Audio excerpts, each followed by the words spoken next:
Students, इस second part के real number के सेकंड पार्ट वाले वीडियो में हम उस वाले वीडियो में हम लोग पढ़े थे इरेशनल नंबर से रिलेटेड क्वेश्चन और टर्मिनेटिंग और नॉन टर्मिनेटिंग डेसिमल के बारे में।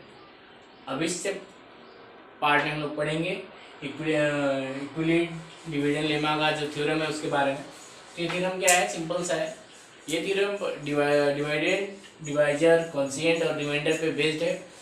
अब इसके रिगार्डिंग है कि यदि हमारे पास दो पॉजिटिव इंटीजर हैं a और b, तो a equal to b q plus r होगा। कब होगा?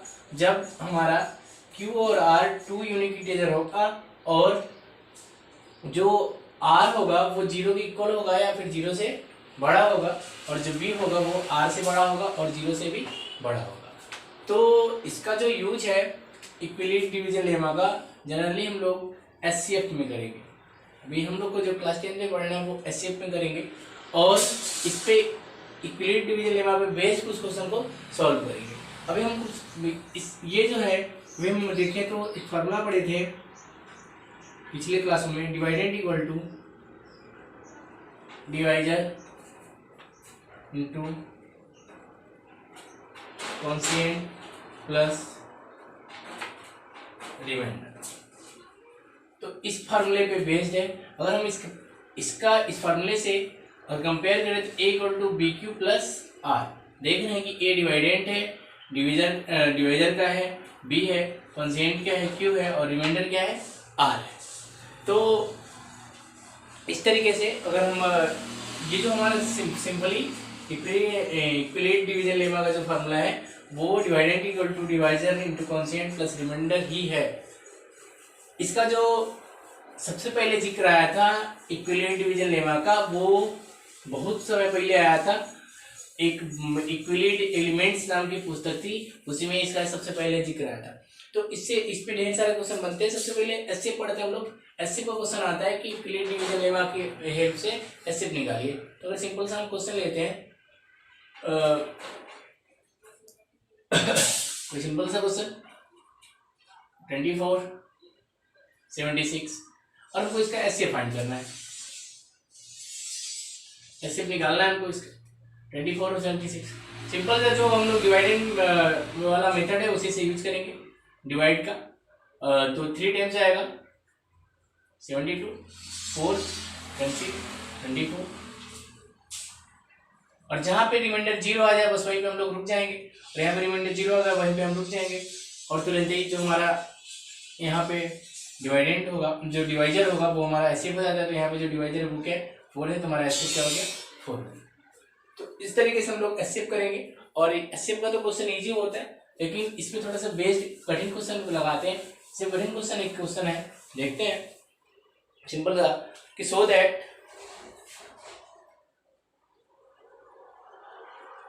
every even positive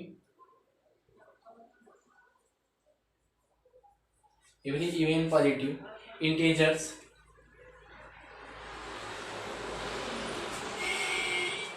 in the form of 2q and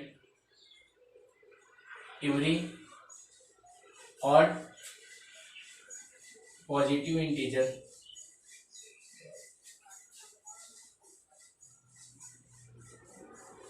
in the form of 2q plus 1। इस टाइप के क्वेश्चन हैंडबुक में हमको प्रूव करना है कि every even positive integer in the form of 2q and every odd positive integer in the form of 2q plus 1। तो सबसे पहले हम लोग क्या करेंगे, यूक्लिड थ्योरम का यूज करेंगे और हम लोग मान लेंगे कि लेट ए बी या फिर A is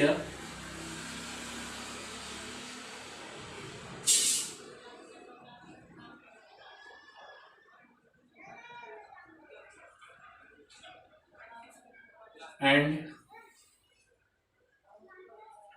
B equal to 2। तो b इक्वल टू 2 के हिसाब से देखें तो बाई यूक्लिड डिवीजन लेमा के हिसाब से लगाएं तो देखेंगे कि a इक्वल टू क्या होगा हमारा, b की वैल्यू यहाँ पे हमारा जो यूक्लिड डिवीजन लेमा क्या होता था बी क्यू प्लस आर। तो जो हमारा a होगा वो किसके इक्वल होगा, b की वैल्यू 2 तो 2q प्लस आर यहाँ पे हम देख रहे हैं कि जो हमारा r है वो 0 के इक्वल 0 से बड़ा, और r से बड़ा कौन है, b, और b की वैल्यू कितनी है 2। तो r कहाँ तक लाई करेगा, 0 और 2 के बीच में। तो हम रखें, अगर वैल्यू रखें तो केस 1 में देख रहे हैं r इक्वल टू 0 पे a की वैल्यू क्या आएगा 2q, और r इक्वल टू 1 पे a की वैल्यू क्या आएगा 2q प्लस 1। तो हम देख रहे हैं कि जो हमारा केस फर्स्ट में 2q है वो 2 से डिविजिबल है, जबकि 2q प्लस 1 2 से डिविजिबल नहीं है। तो हम देख रहे हैं कि जो हमारा इवन पॉजिटिव इंटीजर है, इवन पॉजिटिव इंटीजर का मतलब कि जो 2 से डिविजिबल हो जाए, तो हमारा कौन सा दिख रहा है 2q दिख रहा है, और जो ऑड पॉजिटिव इंटीजर है वो कौन सा दिख रहा है 2q प्लस 1, क्योंकि ये 2 से डिविजिबल नहीं है। जस्ट ऐसे ही ढेर सारे क्वेश्चन को करेंगे, और एक दो क्वेश्चन और लेते हैं, जैसे देखते हैं।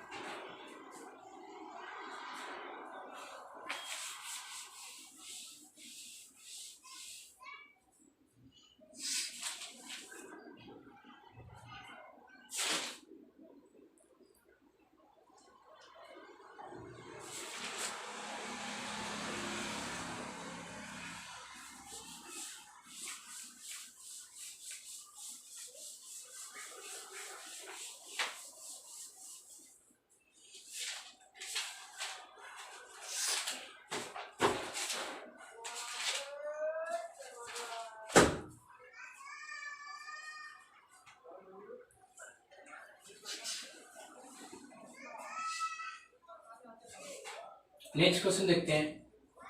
So that every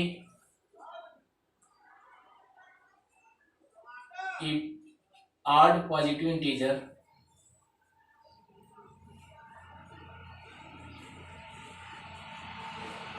in the form of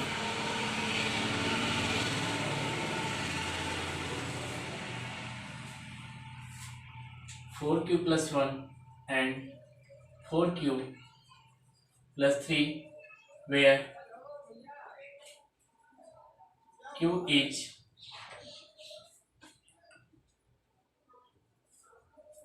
integer. तो फिर क्या करेंगे, हम आएंगे लेट ए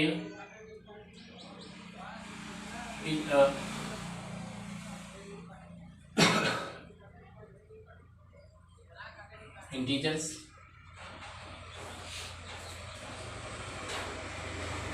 पॉजिटिव इंटीजर मानेंगे, let a is positive integers. जैसे पिछले वाले क्वेश्चन में भी इंटीजर शायद लिखे होंगे, लेकिन वहाँ पे पॉजिटिव इंटीजर्स रहेगा। तो यहाँ पे हम देख रहे हैं एंड बी की वैल्यू क्या मानेंगे 4 मानेंगे। अब हम बाई यूक्लिड थ्योरम के रिगार्डिंग हम लिखेंगे ए इक्वल टू क्या होता था b q plus r, b की वैल्यू 4 क्यूब प्लस आर। अब हम देख रहे हैं कि जो हमारा आर का वैल्यू है वो 0 के इक्वल है, अब 0 से बड़ा और b से छोटा, और b की वैल्यू कितनी है 4। तो r कहाँ लाई करेगा 0 और 4 के बीच में। तो r की वैल्यू कितनी होगी, केस 1 देखते हैं एक बार। r की वैल्यू 0, केस 2 में r की वैल्यू 1, केस तो लगाते तो कितना आ जाएगा 4q प्लस r की वैल्यू 0 तो 4q आएगा। और यहाँ पे सेकेंड वाले कंडीशन में r की वैल्यू 1 तो क्या आएगा a का मान 4q और प्लस 1। थर्ड वाले कंडीशन में r की वैल्यू 2 लेना है, तो r की वैल्यू 2 लेंगे तो क्या होगा 4q प्लस 2। और केस 4 में r की वैल्यू 3 लेना है तो क्या आएगा 4q प्लस 3, किसके इक्वल 1। और हम देखें तो 4q प्लस 2 से डिविजिबल है, देख लें क्यों डिविजिबल, यहाँ से 2 कॉमन ले लेंगे तो 4q प्लस 1 बचेगा और 2 से 2 डिवाइड हो जाएगा। और 4q ये दोनों तो 2 से डिविजिबल है और ये दोनों 2 से डिविजिबल नहीं। और 2 से डिविजिबल ना होने का मतलब कैसा इंटीजर होगा, ऑड इंटीजर होगा, ऑड पॉजिटिव इंटीजर होगा। तो हमको यही प्रूव करना था कि जो 8 पॉजिटिव इंटीजर होंगे वो किस फॉर्म के होंगे, 4q+1 और 4q+3। तुम देख रहे हैं कि जो 2 से डिविजिबल नहीं है वो 8 नंबर, और 8 कौन कौन से हैं, 4q+1 और 4q+3। तो इस टाइप के क्वेश्चन को भी, सारे क्वेश्चन को भी हम लोग को ऐसे ही सॉल्व करना है। आगे थोड़ा सा देख लेते हैं